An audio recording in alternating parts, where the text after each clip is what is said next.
আমাদের দেশের ভবিষ্যৎ কি কেবল কিছু নির্দিষ্ট আদর্শের উপর ভিত্তি করে তৈরি হবে? আমাদের শিক্ষা ব্যবস্থাকে কেন একটি বিশেষ রাজনৈতিক আদর্শের ছাঁচে ফেলার চেষ্টা করা হচ্ছে? শিক্ষার গৈরিকীকরণের কেন এত তাড়াহুড়ো করছে বিজেপি আরএসএস? দর্শক, আপনারা দেখছেন প্রশ্ন ডট ডট ডট। সঙ্গে রয়েছি আমি সামাউল্লাহ মল্লিক। আমরা জানি শিক্ষা কেবল তথ্য সরবরাহ করে না, এটি আমাদের চিন্তা ভাবনা, মূল্যবোধ এবং দৃষ্টিভঙ্গি গড়ে তোলে। আমাদের দেশে এখন শিক্ষাকে এক নতুন পথে চালিত করার চেষ্টা চলছে। কেন বিজেপি সরকার শিক্ষাকে গৈরিকীকরণের জন্য এত তাড়াহুড়ো করছে? এই পদক্ষেপ কি কেবল রাজনৈতিক উদ্দেশ্য প্রণোদিত, নাকি এর পেছনে অন্য কোনো কারণ আছে? এই গৈরিকীকরণ কি দেশের বহুধর্মীয়, বহুভাষী এবং বহু সাংস্কৃতিক ঐতিহ্যকে ধ্বংস করবে? লেখক কৃষ্ণপ্রতাপ সিং যেমনটা বলছেন, এই গৈরিকীকরণ হলো আরএসএস পরিবারের একটি বহু পুরনো এবং উচ্চাভিলাষী পরিকল্পনা। তারা বিশ্বাস করে এই দেশের যুবকদের মন এবং চিন্তা ভাবনার উপর নিয়ন্ত্রণ প্রতিষ্ঠা না করতে পারলে হিন্দু রাষ্ট্র গড়ার লক্ষ্য পূরণ করা সম্ভব নয়। আমরা দেখছি এনসিইআরটির পাঠ্যপুস্তকগুলো থেকে বহু গুরুত্বপূর্ণ বিষয় বাদ দেওয়া হচ্ছে।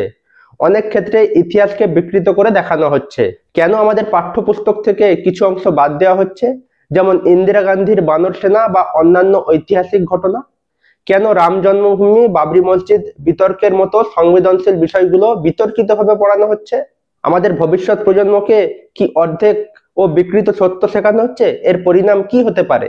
1967 সাল থেকে শুরু করে বিভিন্ন সময়ে বিজেপি বা তার পূর্বসূরীরা যখনই ক্ষমতায় এসেছে, তখনই তারা শিক্ষামন্ত্রী পদটি চেয়ে নিয়েছে, যাতে এই এজেন্ডা কার্যকর করা যায়।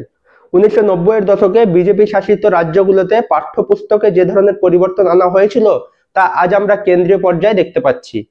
শিক্ষার গৈরিকীকরণ কেবল পাঠ্যপুস্তকে সীমাবদ্ধ নেই, এটি বিশ্ববিদ্যালয়গুলোর স্বায়ত্তশাসনকেও প্রভাবিত করছে। কেন দেশের শ্রেষ্ঠ বিশ্ববিদ্যালয়গুলোকে বারবার টার্গেট করা হচ্ছে? কেন আরএসএস মতাদর্শের অনুসারী বা সমর্থকদের উপাচার্য পদে বসানো হচ্ছে? এটি কি স্বাধীন চিন্তা এবং বিতর্কের পরিবেশকে নষ্ট করছে? আরেকটি বড় উদ্বেগের বিষয় হলো আমাদের শিক্ষা ব্যবস্থায় বৈজ্ঞানিক দৃষ্টিভঙ্গির পরিবর্তে পৌরাণিক ধারণাগুলোকে স্থান দেওয়া হচ্ছে। কেন আমাদের শিক্ষার্থীদের বৈজ্ঞানিক যুক্তির পরিবর্তে পৌরাণিক কাহিনী শেখানো হচ্ছে? একজন শিক্ষার্থী কেন বিশ্বাস করবে যে ইউরি গ্যাগারিনের পরিবর্তে হনুমানই ছিলেন বিশ্বের প্রথম মহাকাশচারী? এই ধরনের চিন্তা কি আমাদের দেশকে পিছিয়ে দেবে এবং আন্তর্জাতিক প্রতিযোগিতায় দুর্বল করে তুলবে না? শিক্ষার গৈরিকীকরণ একটি নীরব বিপদ, যা আমাদের দেশের মূল কাঠামোকেই বদলে দিতে পারে। এটি আমাদের বহুত্ববাদ এবং বৈজ্ঞানিক চেতনার উপর এক আঘাত। আমরা কি এই পরিবর্তনগুলোকে কেবল নীরব দর্শক হিসেবে দেখব? আমরা কি চাই আমাদের পরবর্তী প্রজন্ম এমন এক পরিবেশে বড় হোক যেখানে প্রশ্ন করা নিষিদ্ধ? আমাদের সচেতন হতে হবে।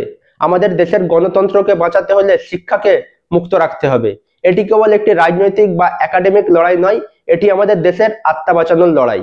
আসুন আমরা এই লড়াইয়ে সোচ্চার হই, প্রশ্ন তুলতে থাকি। আজ এ পর্যন্তই।